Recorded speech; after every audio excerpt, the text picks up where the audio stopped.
ये सारी की सारी अनपढ़ फौज जो देश की सत्ता पर काबिज हो गई, उनको उखाड़ फेंकने का वक्त है लोकसभा का चुनाव। इस लोकसभा के चुनाव में बढ़ाते हुए निवेदन करना चाहेंगे हम सबके महबूब नेता, राजस्थान के किसानों की बुलंद आवाज, पूर्व विधायक किसान नेता कामरेड बलवान पूनिया जी से कि वो आए और अपने विचार रखें।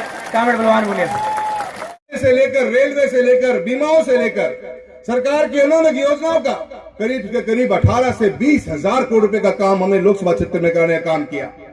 सच्चाई ईमानदारी का जीवन पिताश्री का एक बेटे के रूप में मैं राहुल कुशवाहा, मेरे पिता माँ कमला कुशवाहा, तीनों जने जनता के पास पहुंचते रहे, हर सुख में हर दुख में पहुंचते रहे। स्वच्छ राजनीति करी, कभी द्वेष भावना से राजनीति नहीं करी, कभी किसी मंच से किसी भी नेतृत्व के बारे में अब शब्द नहीं कहे हमने इन बीते हुए सालों के अंदर।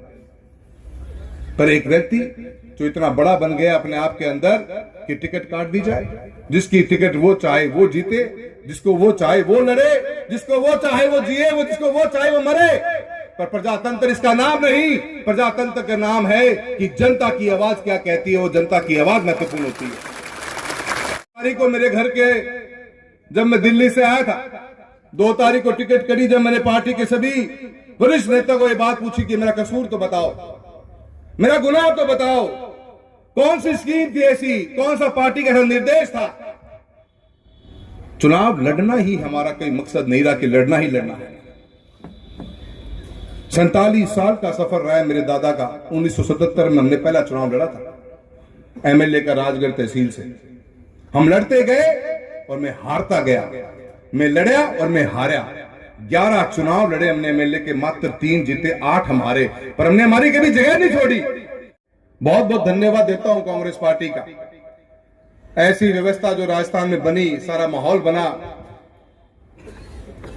उन्होंने स्वीकारा है मुझे, और मैं पूरा धन्यवाद कांग्रेस गठबंधन का भी देता हूं, पूरी लोकसभा क्षेत्र चूरू का भी। मेरे आप साथी यहां बैठे हो, तारनगर में भी है हमारे साथी, राजगढ़ में भी है, सदाशहर में भी है, पूरे लोकसभा परिवार के सभी सदस्यों को धन्यवाद देता हूं कि आपने मेरा जो मान सम्मान दिया, जो मेरा स्वागत किया इस पार्टी के अंदर। विश्वास दिलाता हूं आपका आशीर्वाद मिलेगा, आपकी आवाज को कभी दबने नहीं दिया जाएगा, आपकी आवाज को और मजबूती से उठाने का काम करूंगा।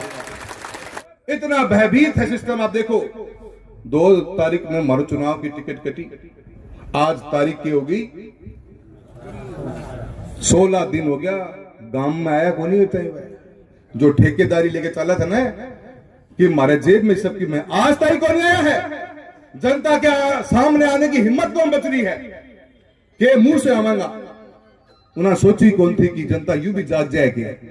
इस गर्त में हम दुनिया के कई मापदंडों में, मानवाधिकार से लेकर के अर्थव्यवस्था से लेकर के हमारे सिक्के से लेकर के हमारे सारे के सारे मापदंड नीचे चले गए पिछले 10 साल में। इसलिए मोदी और शाह के खिलाफ है। मोदी और शाह से किसी की, आपकी और हमारी कोई व्यक्तिगत लड़ाई नहीं है। हमारी लड़ाई है इस देश की संपदा को लूट कोड़ रहा है, लूट रहा है मोदी, लूटवा रहा है अदानी और अंबानी को। ये लड़ाई के खिलाफ हम लोगों को इकट्ठा होना है। वो हमें बांट देते हैं समाज में, वो हमें बांट देते हैं जाति और धर्मों में। वो हमारी लड़ाई आपस में करवा करके फिर राज सत्ता में बैठना चाहते हैं तीसरी बार। ये जो एमपी कह रहा था एक महाराष्ट्र का कि 400 सीट आ गई तो हम संविधान बदलेंगे, हम ये कहना चाहते हैं न तुम्हारी 400 आएंगी न तुम्हारा राज आएगा, हम तुम्हारी सत्ता और सियासत दोनों बदलेंगे और हम इंडिया गठबंधन की सरकार बनाएंगे। उसका आगाज चूरू लोकसभा क्षेत्र से होगा। मैं तो कह रहा हूं, कल आए थे मिलने, आज आ गए, 2 दिन और लेंगे राहुल जी, 2 दिन और दो तो दे दियो। बाकी मैं गांव गांव जाऊंगा, चौक चौक जाऊंगा, वार्ड वार्ड जाऊंगा, घर घर जाऊंगा, डाणी डाणी जाऊंगा, एक एक वोट पतिया चढ़ागी लागे पोल कराऊंगा। लड़ाई जेली के सगे सगे, देश के जल जंगल जमीन ने बचाने की लड़ाई, देश की फौज ने बचाने की लड़ाई, रोजगार बचाने की लड़ाई, अस्मिताओं लेके अस्मत बचाने की लड़ाई, किसान और मजदूर की फसल बीमा लेके मंडी बचाने की लड़ाई, लड़ाई देश के स्वास्थ्य, जनता के उत्तम स्वास्थ्य की कामना की लड़ाई, लड़ाई एक पार्टियों और एक लोगों लड़ने की कोनी, आज सब लोग मिल के लड़ने की लड़ाई है। जिम्मेदारी के साथ घर घर ढाणी ढाणी जाएंगे। शहर के पार्षद साथी, मैं सबसे कहना चाहता हूं, मुझे बहुत अच्छे वोट मिले शहर में, 10,200 वोट मिले थे। अब इस शहर में कम से कम 12-15 हजार वोट आए, तब मजा आए कि हमने काम करा है। और हमारे उन लोगों के लिए रीस है जिनके पिछले 3 महीने में चालान कटे, उन लोगों को रीस हुई है जिनका पिछले 3 महीने में अलग टाइप का व्यवहार हुआ है, तो वो रीस करके लगे और मजबूती के साथ वो हमारे इस चुनाव में, राहुल केसवान जी के इस चुनाव में लगे। मैं इंडिया गठबंधन को एक बार फिर कहना चाहता हूं कि इस इंडिया गठबंधन में खास करके सीपीएम के लोगों की जिम्मेदारी बनती है इस देश के धर्मनिरपेक्ष ढांचे को बचाने के लिए। पूरा समर्थन दिया है आज, और बहुत अच्छे कार्यकर्ताओं की भीड़, एक ऐतिहासिक प्रोग्राम बहुत छोटे से नोटिस पे हुआ है। तहे दिल से पूरी टीम को, पूरे कांग्रेस परिवार को, पूरे सीपीएम परिवार को, इंडिया गठबंधन के परिवार को चाहता हूँ कि उन्होंने जिस तरीके से मेरा स्वागत किया है, मेरे को जो रिस्पेक्ट दी है, आज जो विश्वास दिलाया है कि पूरे मजबूती के साथ में समर्थन देंगे, और लोकसभा क्षेत्र चूरू के अंदर से जो प्रत्याशी मुझे बनाएगा कांग्रेस का, उसे पूरी मदद करके विजयी बना के भेजने का बात कही है।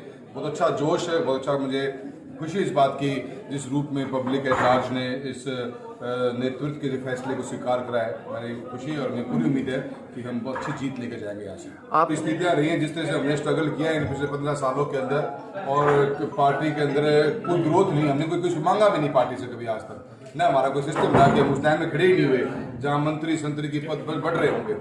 6 बार से सांसद है, कहीं कुछ मांगा नहीं। पिताजी का बहुत एक सिंपल जीवन रहा है, लोगों के साथ आत्मीयता का जुड़ाव है, और इस फैसले से मेरे लोकसभा परिवार के जो सदस्य हैं सब आघात हैं, और इसीलिए हमने इतना बड़ा यह फैसला लिया, और कांग्रेस पार्टी का धन्यवाद देता हूँ जिन्होंने परिवार में मुझे हिस्सा बनाया। गठबंधन के उम्मीदवार हैं आप, मजबूती के साथ लगे हैं। देश भर में इंडिया गठबंधन नई सरकार बनाएगा, मोदी और साथ बनाएगा, यही कहना चाहते हैं। हम एडी चोटी का जोर लगा करके शुरू से राहुल केसवान जी को एमपी बनाने का प्रयास करेंगे, देश में नई वैकल्पिक नीतियों का बात करेंगे।